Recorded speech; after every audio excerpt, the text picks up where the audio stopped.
Hello mga kahalaka! Hello sa'yo, si Ian De La Cruz. Siya nga pala dito mga kahalaka ang ka-1v1 ko. Mia nga pala yung kanyang napili mga kahalaka. At dito nga mga kahalaka sa bandang bush na ito ay kami nagbalagbagan kaagad. Ako nga dito agad ang nanalo mga kahalaka kasi nga na micro ko siya. Halaka dyan!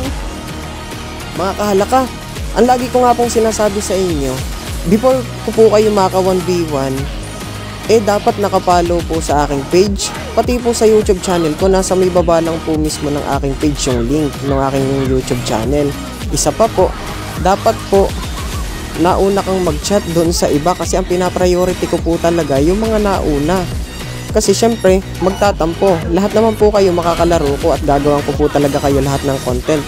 So ayun, balik na nga tayo dito mga kahalaka sa aming laro ni Sian.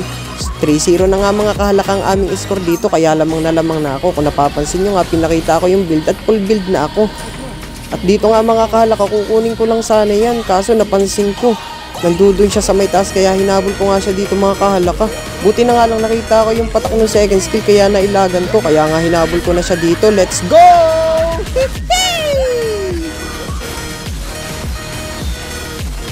So ayun, nanalo nga ako mga kahalaka sa aming sabayan. So 4-0 na nga yung aming score. Sabi niya nga sa akin, huwag ka munang mag-clear loads.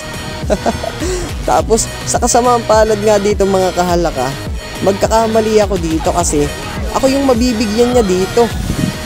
Kaya nga naka-score siya sa akin dito ng isa mga kahalaka. So ayun, 4-1 na nga mga kahalaka. Naka-early nga lang talaga ako dito mga kahalaka, kaya nga ako yung nakalamang since nung early, kaya nga naka-early game, di ba? Halaka dyan! Tapos nakipagsabayan nga uli siya dito mga kahalaka. Kala ko nga ako uli yung matatalo, buti na nga lang nag-critical, kaya ayun dito na nga nagtatapos.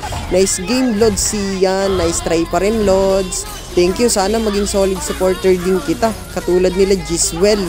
So ayun, salamat mga kahalaka sa panonood. Mag-PM lang po sa akin yung mga gusto makipag 1v1. Mia and carry lang po sa ngayon.